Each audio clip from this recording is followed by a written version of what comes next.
Good morning, church.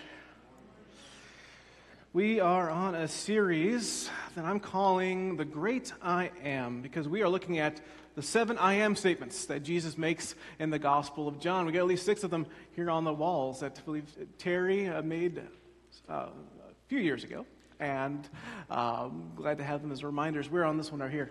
I am the Good Shepherd, as you probably know from the songs we've sung today. These are statements of divinity, recalling the name of God, given to Moses in the burning bush. I am who I am.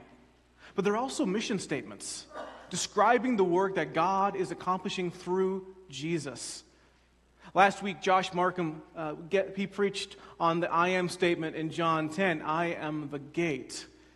And he went a little further into my text for today, which comes right afterwards. I forgive him. But we are looking at I am the Good Shepherd. Many of you have stories that illustrate the old adage, you get what you pay for. Maybe you saved money by buying an off-brand product that fell apart after a week. But the same can be true about employees. If you pay them the bare minimum wage, few benefits, employers shouldn't be surprised when their employees don't go above and beyond. I found a few funny examples of people who clearly thought, I don't get paid enough for this, and that's not my job. I don't know how much road painters get paid, but there are several examples of this. People going around trees, going around holes in the ground, going over piles of leaves. I chose not to include the ones of them going over roadkill because that's just too gross. But it's not just road painters, but also road pavers. So when they tell you to move your car, otherwise you might find yourself stuck like this guy. Or like this person. And the next one, I think, is a combination of, here we go. I'm sorry, Ninja Turtles, you're going to have to find another way out of the sewers because that one's taken. And this one is a combination of the pavers and the painters. That's not their job. That's not in my job description. Now, this could be a controversial phrase in a debate between managers and bosses and their employees. I mean, is it really asking too much of employees to do what they weren't hired to do? It can be a hard line to straddle, and I don't recommend ever saying that sentence word for word to your boss. But also, don't be taken advantage of just because you're on the payroll. I do think flexibility is important in the workplace as long as it's within reason. Now, personally, I learned very early on in ministry, in my line of work, that there's a whole lot of things that you're asked to do that aren't anywhere close to being in the job description. And there have only been a couple of situations where I've had to say, nope, no way. I won't get into those stories today, but for the most part, I've done these jobs willingly. On the very first day of my very first paid ministry internship, I helped move over a dozen solid wood pews out of a chapel and into a moving truck. And I'm so thankful that we got rid of our pews like 20 years ago because they are super heavy. Well, it turns out ministers often double as movers. I have helped move furniture on several occasions, and I often get paid in food, which is acceptable compensation for me. Well, once when I was working at my last church in Iowa, a random woman rushed into my church office and asked me to help her move a piano. She was from Korea, didn't speak a whole lot of English, didn't know who else to ask for help. This ended up being an all-afternoon endeavor. It took us several hours. I got my wife Blythe to help us. It was fun. But she rewarded us with some homemade bulgogi that very nearly made up for it. If it came down to it, would you risk your life for your job? If they asked you to do something dangerous and life-threatening, that definitely was not in the job description, would you do it? I think most people wouldn't, and I don't blame them. So I really don't judge the hired hands that Jesus talks about in John chapter 10. Beginning in verse 11, this is what we read. I am the good shepherd. The good shepherd lays down his life for the sheep. The hired hand is not the shepherd, does not own the sheep. So when he sees the wolf coming, he abandons the sheep and runs away. Then the wolf attacks the flock and scatters it. The man runs away because he is a hired hand and cares nothing for the sheep. I've never seen a wolf outside of a zoo, and I like it that way. I'm sorry, sheep. If I saw a hungry wolf in the wild coming towards me, I would probably book it for the hills too. I would rather the wolf have lamb chops instead of Mike chops. No offense to the flock, but that's just the circle of life, and it moves us all. And yes, they are God's creatures. Their lives are precious, but so is mine. I wouldn't risk my life for sheep that don't even belong to me, no matter how much the shepherd was paying me. And I don't think Jesus is being all that critical of the hired hands here either, but be realistic. Don't expect hired hands to volunteer to be sacrifices. But Jesus is not a hired hand. He's a shepherd. And these are his sheep. Continuing on in verse 14, he says again, I am the good shepherd. I know my sheep, and my sheep know me, just as the Father knows me, and I know the Father. And I lay down my life for the sheep. I have other sheep that are not of this sheep pen. I must bring them also. They too will listen to my voice, and there shall be one flock and one shepherd. The reason my Father loves me is that I lay down my life only to take it up again. No one takes it from me, but I lay it down of my own accord. I have authority to lay it down and authority to take it up again. This command I have received from my Father. Now, not many of us are shepherds or know any shepherds, but it's still a metaphor that resonates with us. When my kids were younger, I read for them from this book, Really Woolly Bedtime Prayers, which uses the shepherding metaphor to teach about God's attributes. This one was given to us when Vivian was born. With love to the Miles family, God listens. Love, Norman, Julie Smith, and Vince and Sherry Maviglia. Thanks. I love this book because it's got several different prayers that I've read to my children and different poems, like The Shepherd Listens. The shepherd listens when I pray to each and every word I say. He hears my voice. He knows the sound. His angels gather all around. He keeps me safe. He's always there to guard my life with tender care. Dear God, thank you for always listening when I pray. And the shepherd watches. I come and I go. I'm fast and I'm slow, but I'm never, ever alone. I run and I play. I sit and I stay, but I'm never, ever alone. I jump up and down. I spin all around, but I'm never, ever alone. My shepherd is there. He's everywhere, and that can be written in stone. Dear God, thank you for watching over me wherever I go. I'll read one more. The shepherd sings. The shepherd sings a happy song when he thinks of you. The melody goes all day long and fills the nighttime too. The sun comes up, the sun goes down, the music keeps on playing. You bring me joy by being you, is what the Lord is saying. Dear God, thank you for singing a joyful song over me. Children, and adults can understand what it means that Jesus is the Good Shepherd. He isn't in this for the money or personal gain like the hired hands. He's in it because of love. They are His, and they belong to Him. They aren't just livestock to Him. Their value extends beyond wool or mutton. They are lives, and He lives among them.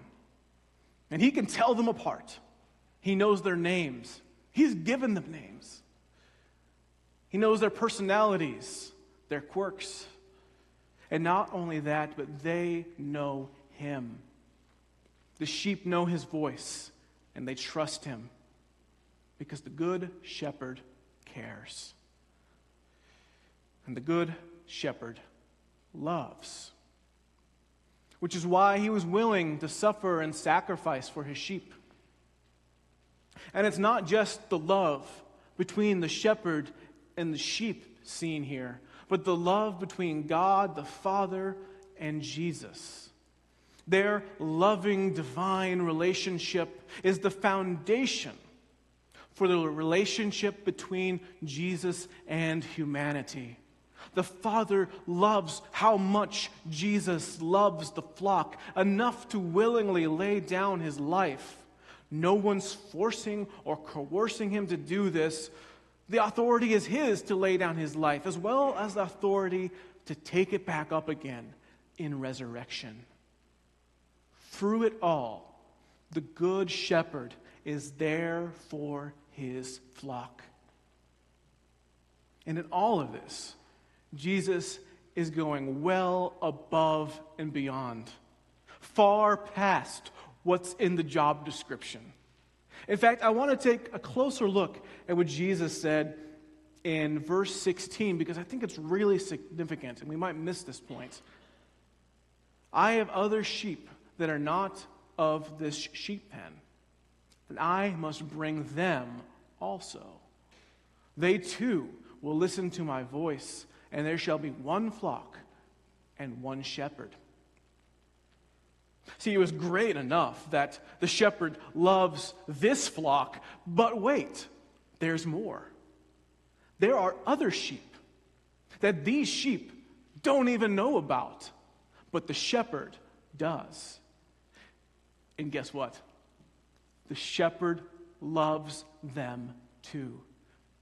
His eyes are on the horizon, and He's going to seek them out.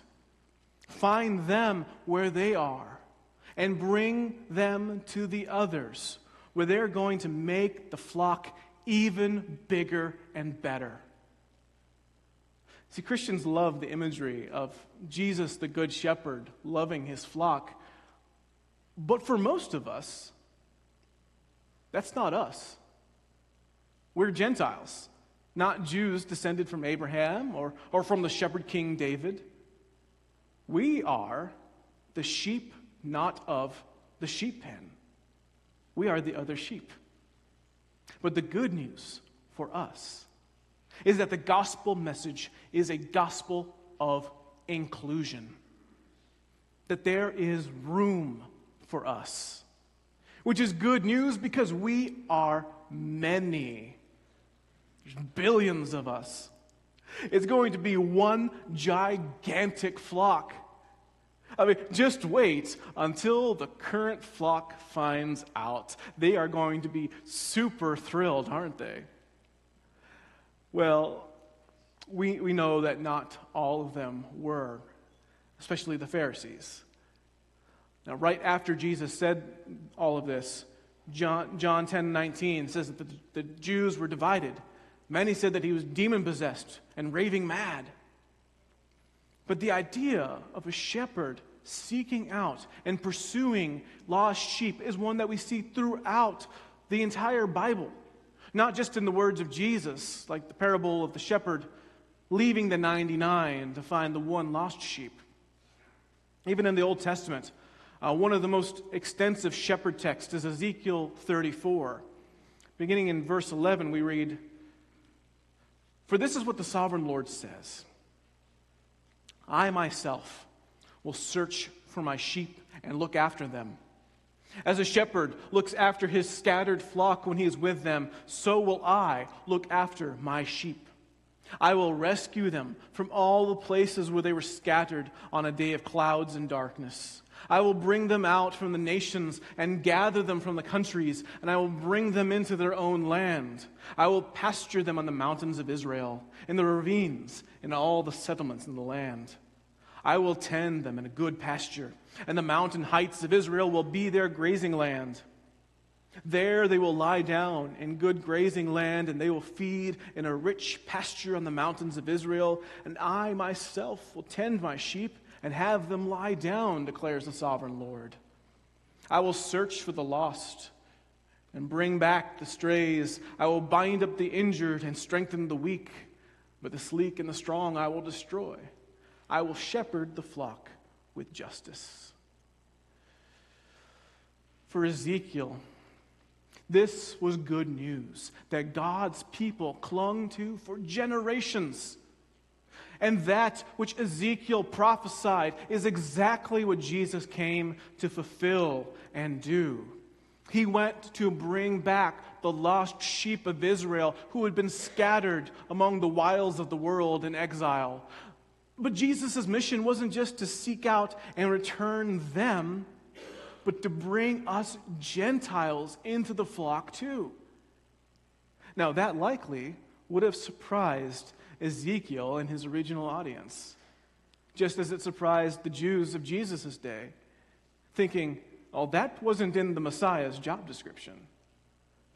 But it turns out it was in God's plan all along. Because that foundational love of the Father is so great and so vast that it cannot be contained or kept to a few people, to a small flock, but it overflows and extends to the entire world. And that may be surprising, but God often works in surprising ways. That was true then, and it continues to be true today.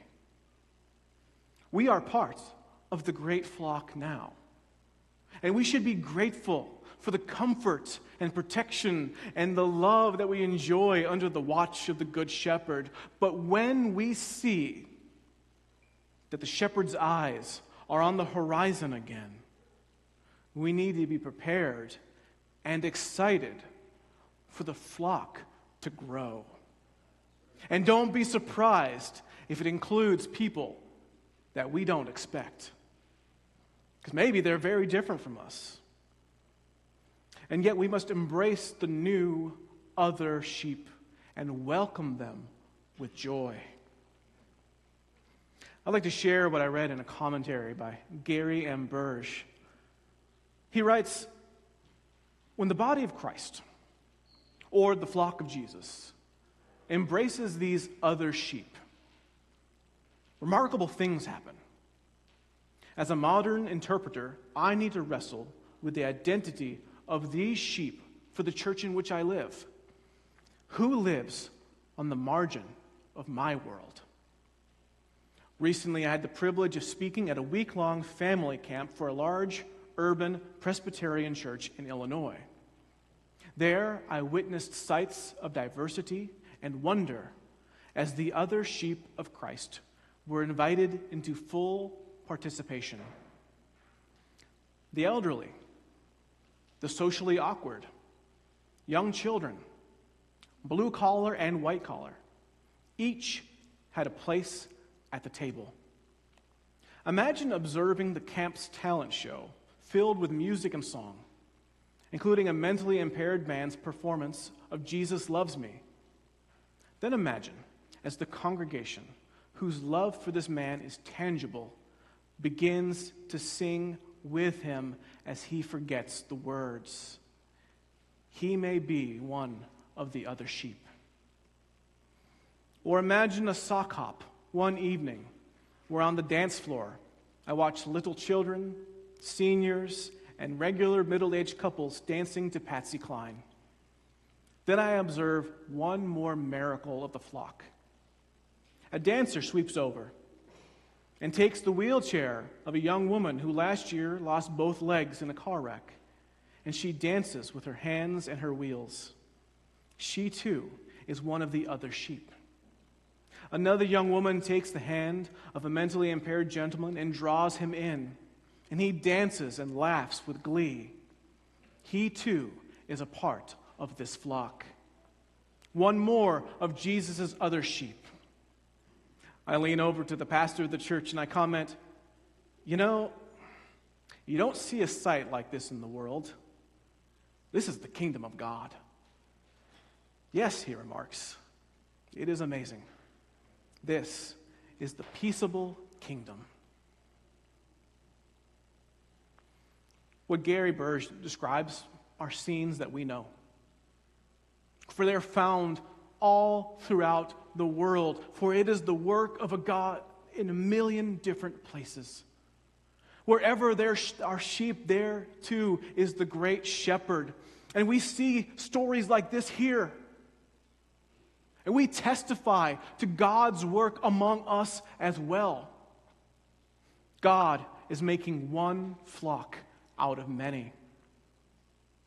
And when we see someone that's different from us, who's found in the margins of our society, we don't see them as other sheep, for they are Jesus' sheep. Our neighbors and our strangers are the future flock. And so many of them are in need of a shepherd and the comfort and security and love that Jesus provides. Not just the hope of resurrection later, but the resurrected life that we live now in the community with one another, the love that we share every single day. And in this love, we have good news for everyone. For Jesus is continuing to go above and beyond, far beyond what any of us expect, often in surprising ways, for God's love is often far greater than our own imaginations. So let us consider together what God has done for us and what God is doing now. And let us dream together of what God is going to do. For one day, we will be together as one enormous flock under the care of our good shepherd, listening to his voice of love as it calls us into our eternal home together. For that's the gospel that we are preaching and the good news we are proclaiming, not just with our words, but with our lives. May the world know it and see it and hear the shepherd's voice firsthand. It is calling to you. If you are here today and you want to know more about Jesus, we'd love to tell you all about him. You can be baptized and receive forgiveness of your sins and the gift of the Holy Spirit, part of God that dwells within our hearts.